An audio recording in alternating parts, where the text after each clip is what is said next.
Horas, salam reformanda, Masiha Holongan.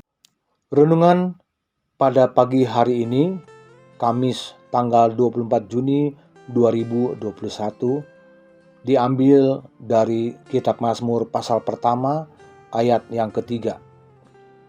Ia seperti pohon yang ditanam di tepi aliran air, yang menghasilkan buahnya pada musimnya, dan yang tidak layu daunnya.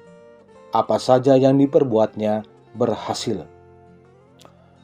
Bapak dan Ibu serta saudara-saudari sekalian, menurut pemazmur, orang yang telah melakukan 2 ayat pertama akan hidup bahagia, dan itu bukan hanya teori semata.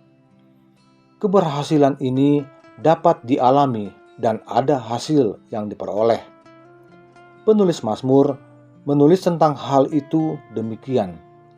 Ia seperti pohon yang ditanam di tepi aliran air yang menghasilkan buahnya pada musimnya, dan yang tidak layu daunnya. Apa saja yang diperbuatnya berhasil. Mazmur 1 ayat 3. Ayat ini secara jelas membeberkan rahasia untuk memperoleh hidup yang berhasil, yang seharusnya bisa kita jadikan pegangan. Ayat ini memberi sebuah kunci penting mengenai kehidupan yang berbahagia dan penuh dengan keberhasilan. Sebuah bentuk hidup yang kita semua dambakan, sekaligus yang Tuhan inginkan untuk kita miliki. Pohon ini menghasilkan buah. Daunnya tidak pernah layu, dan apa saja yang diperbuatnya berhasil.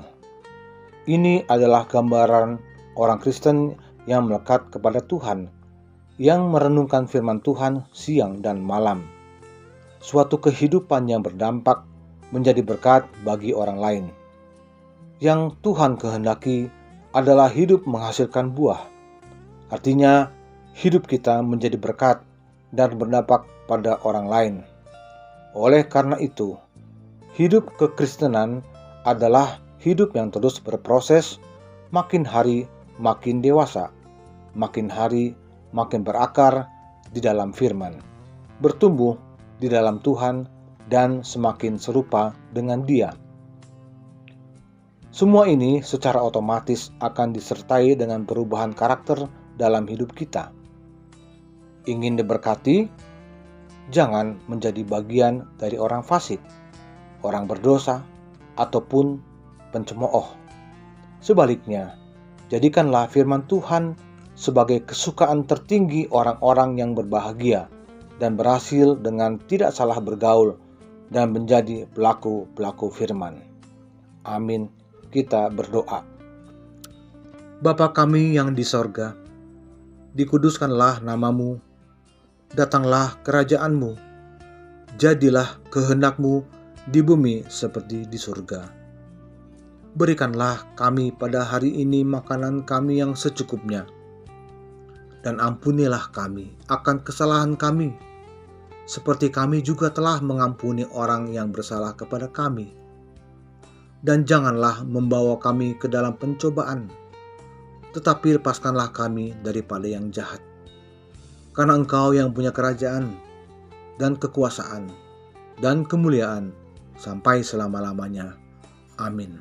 Anugerah Tuhan kita Yesus Kristus, kasih setia Allah Bapa, dan persekutuan dalam Roh Kudus, itulah yang menyertai kita sekalian dari sekarang sampai selama-lamanya. Amin. Demikian renungan kita pagi ini. Selamat berkarya bagi Tuhan. Tetap semangat, tetap sehat. Salam reformanda, Masiha Holongan.